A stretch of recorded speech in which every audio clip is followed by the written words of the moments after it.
Hi, I'm Chelsea. And I'm Sophie, and we are here to help guide you to the why behind your wellness why. Come join us on our journey.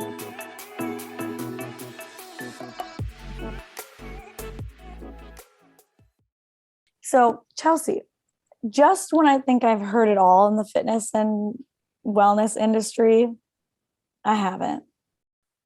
Tell me more. Let's see, where should we start? People not being able to let their knees pass their toes, that if it fits their macros, it's fine to eat. This is going to be a good one. I can already tell by what we're going to talk about. Yeah. So, obviously, Sophie and I both being in the health and wellness industry, we've heard lots of things, and we started our podcast last time talking about some myths that we debunked, but specifically for fat loss. And with us both specifically working in the fitness industry, now I'm not in the fitness industry anymore. I still work with individuals who are in the fitness industry, but before I was working in a health club. Now I work as a fully private practice virtual dietitian. But Sophie and I have both had lots of experience working in commercial gyms, smaller gym settings, you name it. We have probably had experience, and that means we have heard lots of different things, lots of different questions.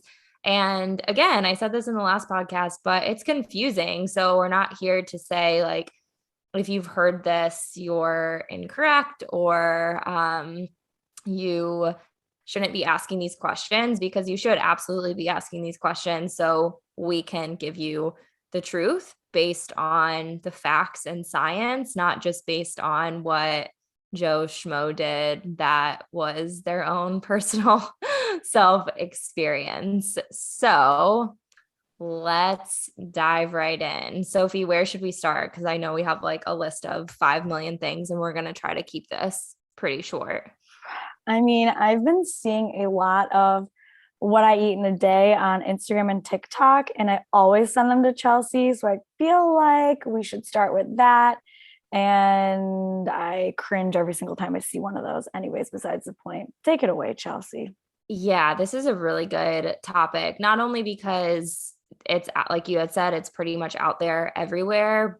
And this kind of also dives into self comparison to one another. And we're not necessarily going to talk about that today, because that's a whole other topic. We're going to more specifically talk about it from like a nutritional value standpoint. And are these influencers and quote unquote fitness professionals really sharing a well balanced, well rounded diet? No. A lot of times no, sometimes yes. I know I post some things that I eat. I've never done a full, like, this is what I eat in a day. So I think there's a time and a place and a right and a wrong way to show what people are eating. But we're talking about the specific, like, I weigh this much and these are how many calories I eat, and this is what helps make up with that. So going backwards just a little bit, I know when I worked in the health club setting, a question I got a lot, this was, I'm trying to even think how many years ago, but at the time, the quote unquote diet, I'm not even going to really call it a diet, but the thing that was really popular back then was if it fits your macros, which, if you're familiar with macronutrients, your macronutrients are your carbohydrates, fat, and protein. And essentially, the thought behind if it fits your macros is that if you're hitting those goals, so you're hitting your protein goal, your carbohydrate goal, and your fat goal for the day, like if a person gives you numbers to hit, how many grams a day, then you're eating a healthy diet. Like, you're hitting your goals, you're going to get the results you want to get, whether that be weight loss or muscle gain or whatever that be.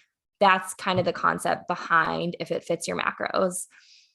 The other thought behind it is it's kind of including all foods. So like all foods fit, so not restricting you of things. But the disadvantage of a fad diet, such as if it fits your macros, is that the whole picture sometimes isn't there. So I know recently, Sophie, you had sent me a what I eat in the day video from a fitness influencer on TikTok, and they had listed out how many grams of protein they were eating and carbs they were eating and fat they were eating. And then they showed exactly like what they ate in that day. And the entire day, with the exception, I think, of their lunch, the entire rest of their day were bars Yes. and protein shakes. Yes. Do you remember that? Well, there's a lot Yes. out there, but you recently sent me one. Oh, girl, I remember because I literally was like, this human being is showing other human beings they're eating like bars as their diet. And like, oh, like I can't. I do have a perfect bar every single day. That's like my coffee. Like I love it. But then I like that's not great. And we're about moderation and everything, but like to eat, like you want to eat like kind of close to the ground if you can. Yeah. And again, there's so much controversy on this because, like you said, I'm a firm believer of not telling yourself no to any food. So I definitely don't want to sit here and say, like, oh, you can't have a protein bar. Oh, you can't have a protein shake. But thinking again about all foods, number one, are not equal, especially from a micronutrient standpoint. So, again, if we think about your macronutrients, these are your macro means big. So, these are your big nutrients, your carbs, your protein, and your fat. But what a lot of individuals miss out on is when they're only focusing on their macronutrients, they could potentially be missing out on a lot of their micronutrients that then in turn could change how their body is absorbing and processing those macronutrients. It's like building a house without the base. Yeah. So we want to kind of think about the full picture. We want to think about not only getting your macronutrients, but your micronutrients.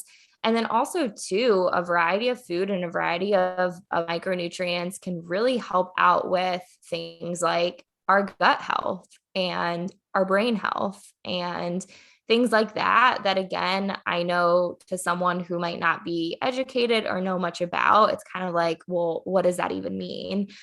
But even if we would dive into it, which again, that's not what this conversation is about, but like your gut health can have an impact on your mental health. It can have an impact on your immunity. It can have an impact on so many other things than just what we think about of gut being just like how you go to the bathroom. Like it's so much more than that. So again, that's where we want to be looking at, okay, yes, macronutrients are important, but if you're hitting these big numbers, these protein, these carbs, these fats, that doesn't necessarily mean that you're hitting all of the nutrients you need. I always tell individuals you can get to physical goals on the outside by following a very bland, boring, and probably not overall well-balanced diet. So, this is a very traditional, what I like to call like bodybuilder diet. People who might be competing for things, there's so many people in the fitness industry. I would have individuals come to me with a literal PDF of a meal plan that a quote unquote health coach sent to them. And it was like egg whites and chicken and brown rice and broccoli on repeat. And again, there's so much missing from that. And on the outside, they might have looked amazing, but a lot of these individuals then had poor gut health, poor mental health, potentially some other medical things going on. So yes, I know some people have physical goals and I don't want to dismiss that. But if the inside of your body is not working the way it should be, it's going to have an impact on the outside of your body at some point. Maybe not right now in this time, but potentially at some point. Totally. I have known people like that. I think we all have, unfortunately. And I think, we've all been at the place where we maybe haven't, and maybe you are right now, like maybe you are someone who is relying on those like quick, convenient protein bars and shakes and things like that because of your schedule or because of what someone else told you to do or something like that. So it's challenging. Totally. Yeah. So let's dive into some fitness things. So again, I know there's a lot in the fitness industry that we hear, but I'd love to hear some things that stand out to you. For sure. I really want to touch on some form things. And I guess this can go along with habits. Like sometimes I tell people like I'd rather have like a human being that's never worked out versus someone that has and they just have like horrible habits, but that's besides the point. Um, People, I would say the number one thing they freak out about is like knees passing your toes, like when they squat, and like neutral spine, but that might have to be for another day. And your knees can pass your toes. They need to and they should for like when you squat. I mean, they pass your toes when you go up and down the stairs, look down next time. Um, it's a very old school way of thinking and view, like my mom's generation and a little bit younger. I would say like a lot of my clients, probably like 40 plus years old, that was like such a thing in gym class. Like, no, you're squatting wrong. Like you can't let your knees go forward or your knees past your toes, like all that sort of stuff. So I have to break that barrier for a lot of people. And I'm like, like your knees are okay. You're gonna be okay. And if you think of sports, like and all that movement, your knees are gonna pass your toes all the time. So you want to like work on that and strengthen that in the gym. And um the neutral spine thing, that's tough. And I think it's a little bit newer. And I was in a car accident 10 years ago and my low back, I mean, I had chronic low back pain for a while and I was told not to do so many things. Um, but our spine is made up of so many tiny bones and you want to be able to move each joint that is connecting those equally, because if you can't, you're actually putting more stress in like one or two points, which is not good. We would rather that stress be more equal. But again, it depends on your training and your goals. Obviously, your spine is like safest in a neutral position when you're lifting very heavy. But if you're just going like through your day-to-day life, like don't freak out. Bending your spine is okay. And like you can and should bend your spine. But those are just like a couple things. And I guess I will just bring up deadlifting because talking about form and like my car accident and spine being neutral, like everyone thinks deadlifting is like the worst thing on earth for you, which makes me laugh, right? I mean, I deadlift so much. Chelsea knows I am obsessed and I can't help I it. love watching your deadlift videos. It's so inspiring. Thank you. And I think that's also one of the first things, like, I mean, my sports doctor was like, oh my God, don't deadlift. Like, oh my God. And she's like a very good sports doctor. And I'm like, lady, like, I'm going to deadlift. Like, I'm sorry. It's important in my eyes to be able to deadlift. Like, if you want to pick up your kids, your grandkids, if you're moving and you need to pick up a box, like so many people throw their back out shoveling and like doing these daily activities. But I think that also comes down to body awareness. But again, like you need to gain that body awareness to then have control to squat and I don't know, do all these things. Now I'm going on a rant.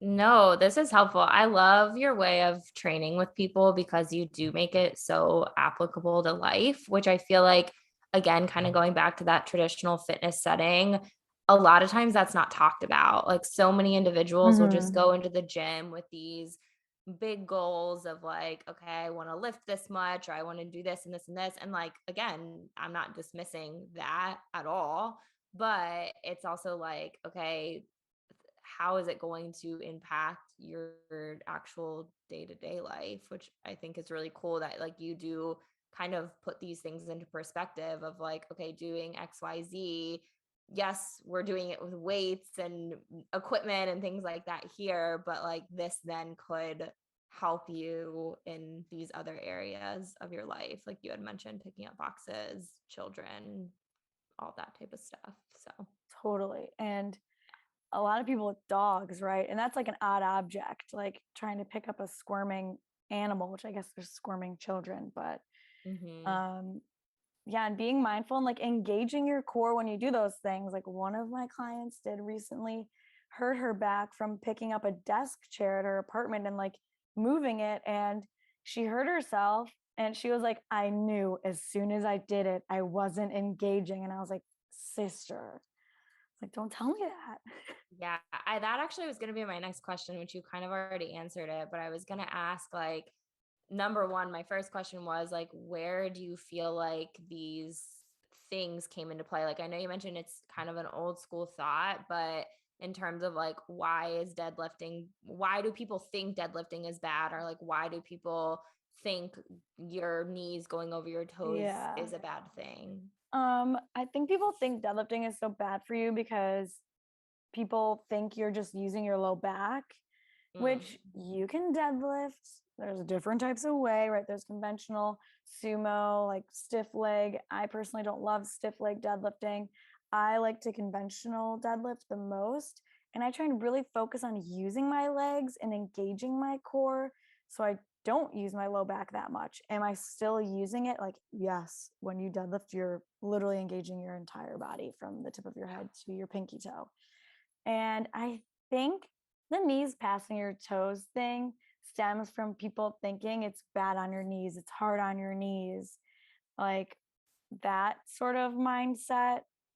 Which, again, if you have healthy knees and they're fine, you can and should let them pass your toes. You literally wouldn't be able to sit on the toilet if your knees didn't pass your toes. I mean, unless maybe you have a special kind of toilet. I don't know. Yeah.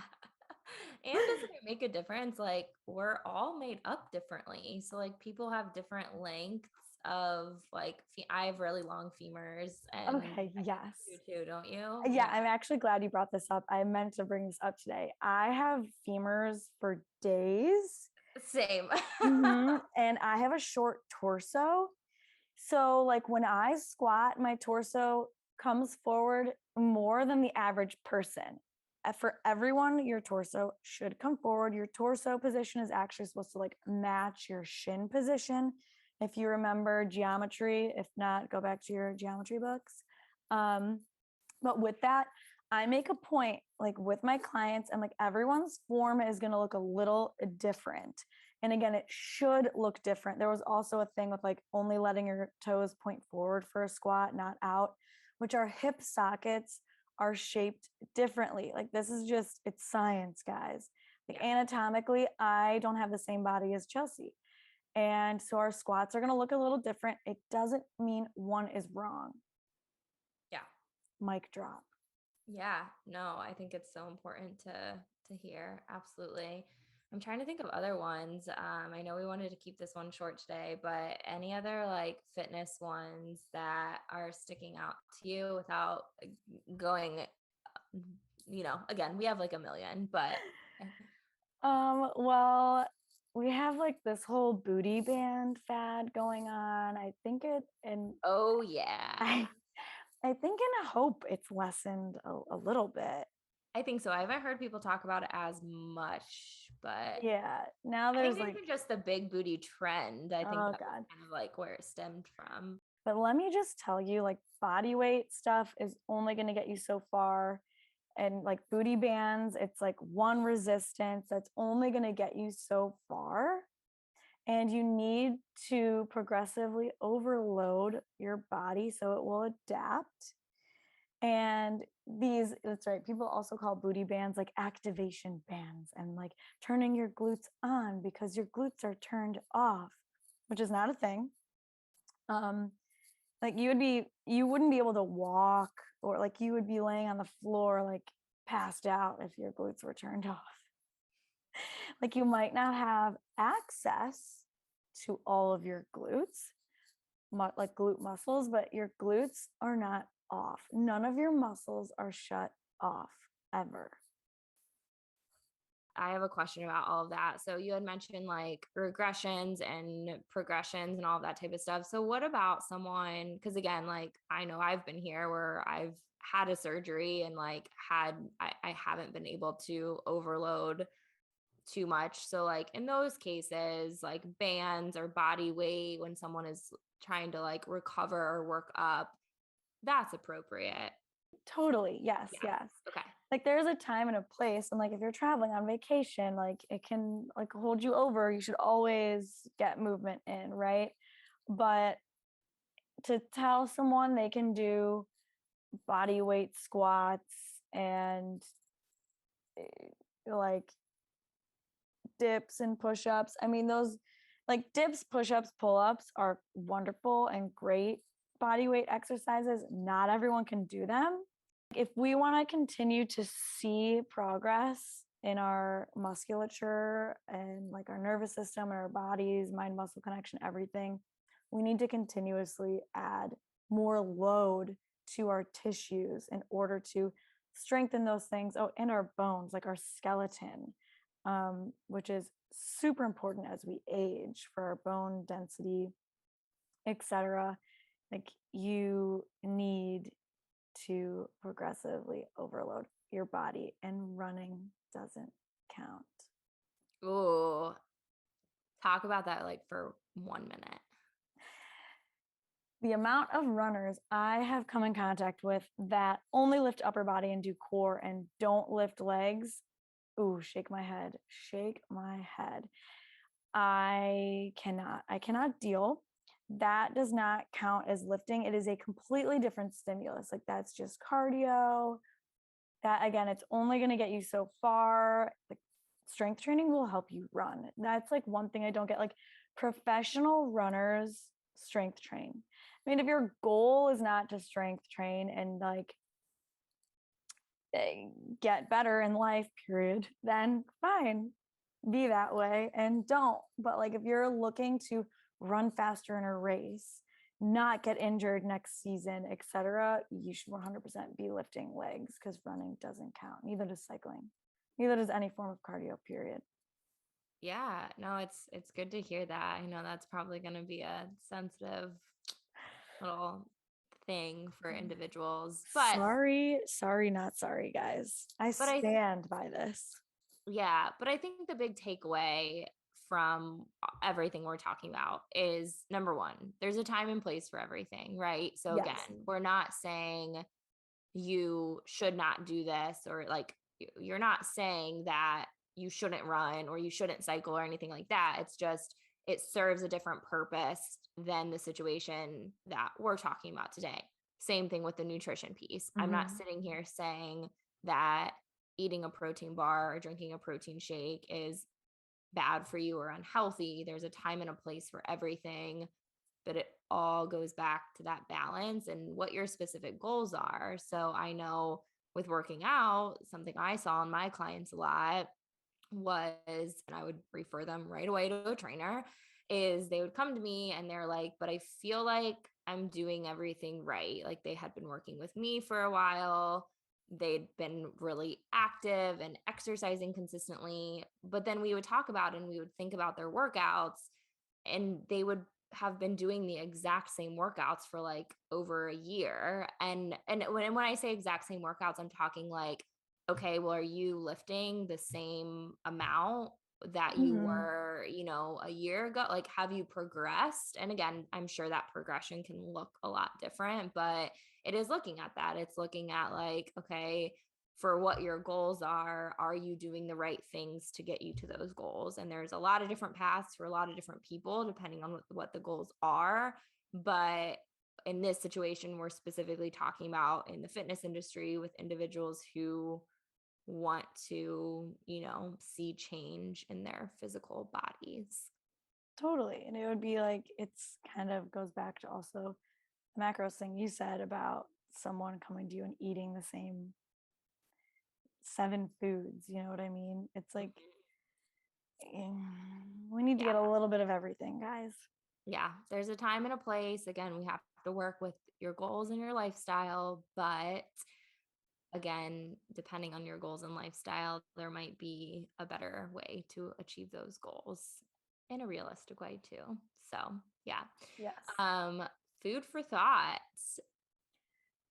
So we want you to reflect on things that you've seen, kind of piggybacking off of last week. Like if you've felt you've been influenced by, what I eat in a day. Again, if we all ate the same, worked out the same, we would still look different.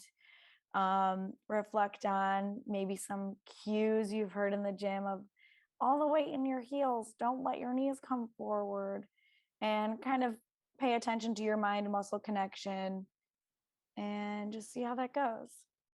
Yeah. Yeah. Reflect on it. I know we said that last time. Reflect on what you've heard. Again, we're not sitting here saying that what you've heard is wrong, but is it right for you? So listen to like Sophie said, listen to those cues, dive into different things from a nutrition standpoint that you might be hearing floating around the gym that you go to. And we'd love to hear what are some of those things, and we will let you know our thoughts on them. Thanks for tuning in. Have a good one. Bye.